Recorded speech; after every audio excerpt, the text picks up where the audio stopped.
So yes upgradation আর no upgradation নিয়ে অনেকের অনেক কনফিউশন আছে, ঠিক আছে।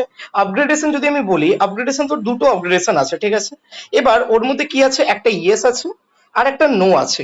ইয়েস আর নো এর পুরোপুরি মিনিং কি, কোনটা করতে হবে দাদা আমাকে ওইটা একটু ভালোভাবে বুঝে নে, ঠিক আছে। ইয়েস আপগ্রেডেশন মানে কি, যে ধরে নে কারো ধরে নে হচ্ছে 1 থেকে ও 300 পর্যন্ত সিট দিয়েছে, ঠিক আছে। ওর ধরে নে ফার্স্ট রাউন্ডে তোর হচ্ছে 20 নম্বর যে সিটটা আছে সেটা অ্যালোটেড হয়েছে, 20 নম্বর সিটটা তার অ্যালোটেড হয়েছে, ঠিক আছে। এবার 20 নম্বর সিটটা অ্যালোটেড হয়েছে। এবার অবভিয়াসলি সে তো চাইবে যাতে আমি 1 থেকে 19-এর মধ্যে যদি সিটটা পাই, তাহলে সেটা কি আরো বেটার আমার কাছে, তাই না? সেটা তো আরো বেটার। তাহলে এক্ষেত্রে সে যে 20 নম্বর যে সিটটা পেয়েছে ওইটাকে সে ব্যাকআপে রেখে সে ইএস আপগ্রেডেশনের জন্য যাবে। ইএস আপগ্রেডেশনের জন্য যাওয়া মানে কি, সে 1 থেকে আবার 19-এর মধ্যে যে সিটগুলো আছে সেইগুলোর মধ্যেই একটা সিট পাবে। আর যদি কিছু না পায় তাহলে সে 20 নম্বর সিটটা আবার পেয়ে যাবে। ঠিক আছে, আশা করছি ক্লিয়ার করতে পারলাম। তার মানে কেউ যদি আপগ্রেডেশনের জন্য যাচ্ছে তার মানে সে উপরের সিট গুলোই পাবে, কারণ উপরের সিট গুলোই তো বেটার, তোর কাটা তোর র্যাঙ্ক অনুযায়ী আসেনি, অবভিয়াসলি তুই আরো বেটার সিট পেতে চাস। তার মানে যে 20 নম্বরে যে উপরের সিট গুলো আছে সেইগুলোই তুই পাবি তোর আপগ্রেডেশন করার পর, মানে সেকেন্ড রাউন্ডে। আচ্ছা, 20 নম্বরের নিচের সিট গুলো তখন কি হয়ে যাবে, ক্যান্সেলড হয়ে যাবে, কারণ ওইগুলো তো অলরেডি তোর কাছে অতটা প্রেফারেবল নয়, কারণ যেহেতু তুই তার উপরের কলেজটা পেয়ে গেছিস, 20 নম্বর কলেজটা।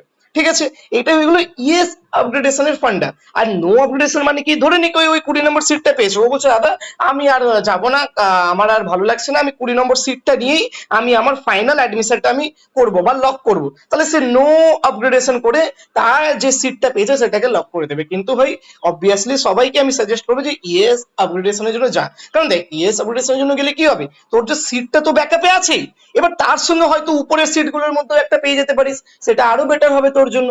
কিন্তু যদি নাও পাস, তোর তো ব্যাকআপের সিটটা তো থাকবেই। তো তাই জন্য আমি বলবো I would like to advise to all to go for ES upgradation, okay? Because there is a high possibility that you can get a better seat. Even if you don't get a better seat, then obviously you will get the seat that you have already got in the first round, because that is in backup actually. Okay, so I hope it is clear to all of you. এবার দেখ একটা পুরোপুরি আমি হচ্ছে পুরোপুরি তোদেরকে written ফরম্যাটে দিয়ে দিয়েছি, এবার ভালোভাবে করে নি।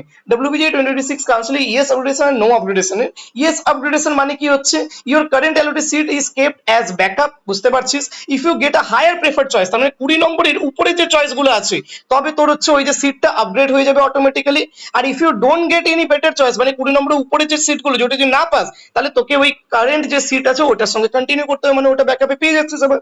আর নো আপগ্রেডেশন মানে কি, যে you are fully satisfied with your current allotted seat, মানে ধরে 20 নম্বর সিটটা পেয়েছিস, ওটার সাথেই তুই এতটা স্যাটিসফাইড বলছিস আমি আর আপগ্রেডেশনের জন্য যাবো না, আমি এটা নিয়েই কন্টিনিউ করবো, তাহলে তুই ওটা নিয়ে নো আপগ্রেডেশন ফর্মটা ফিল আপ করে নিজের সিটটা লক করে দিবি। ঠিক আছে, তারপরে you do not want to participate in the next counselling round, যদি পার্টিসিপেট না করতে চাস তাহলে ওইটা আছে নো আপগ্রেডেশন। আর your current seat remains final, ঠিক আছে, ওটাই তোর ফাইনালাইজড হয়ে যাবে।